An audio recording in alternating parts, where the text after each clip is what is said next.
The 180 shutter rule is commonly known as a filmmaking rule that shouldn't be broken. It states that you should have a shutter speed that is double your frame rate. So if you're shooting at 24 frames per second, then you would have a shutter speed of 1/48. But you know what they say, rules are meant to be broken, so here's how to break the 180-degree shutter rule. Well, where did it come from?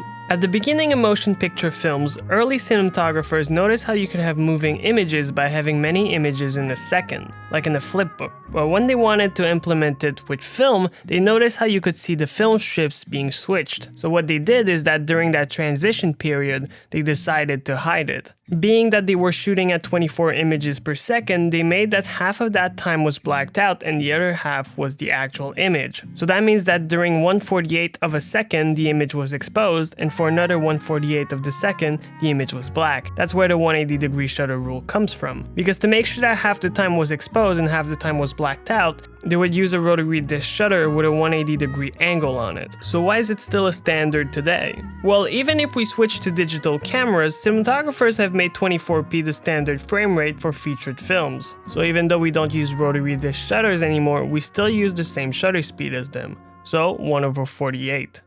So if we want to break the rules, we first need to understand why we should follow it in the first place. The reason we follow this rule is it gives a very realistic motion blur look. If we take shutter speeds higher than 1/48, then the movement looks jittery. And if we take shutter speeds under 1/48, then the motion blur is very blurry.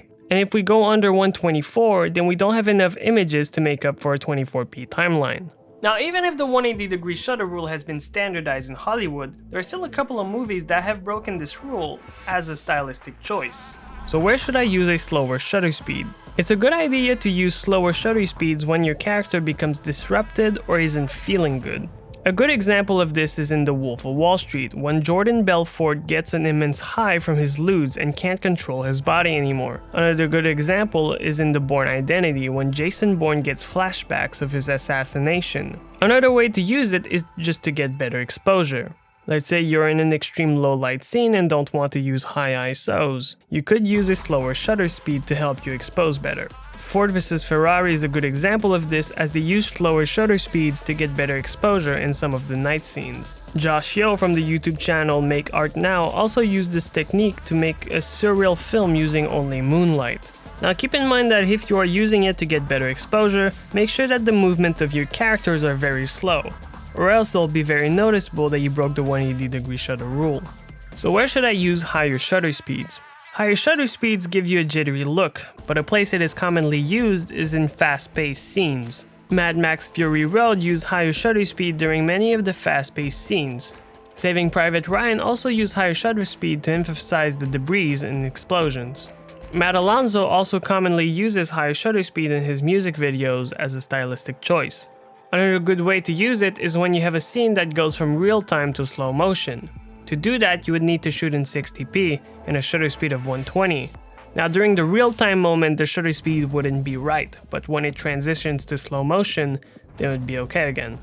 Another good way to use it is while stabilizing footage or motion tracking. When stabilizing footage, the motion blur might be seen despite the stability of the image. But when using higher shutter speeds, there is no more motion blur anymore. This is how GoPro's HyperSmooth gets away with using electronic stabilization. Lastly, you can use it to get your exposure right. Although people wouldn't recommend it, let's say you are outside and you want shallow depth of field, then you could use a faster shutter speed to get the correct exposure. Although it's not recommended, it's still a possibility when you're in a pickle and you forgot your ND filters. It's safe to say that there are many ways to bend the rules to our advantage. For the most part, you should be following the 180-degree shutter rule. There's a reason why it's standardized in Hollywood and why it's a rule that shouldn't be broken. But once you understand it, bending this rule can make for very creative choices. They say there are no rules to filmmaking. But it's not that there are no rules, but it's that you must first master the rules before you can learn to break them.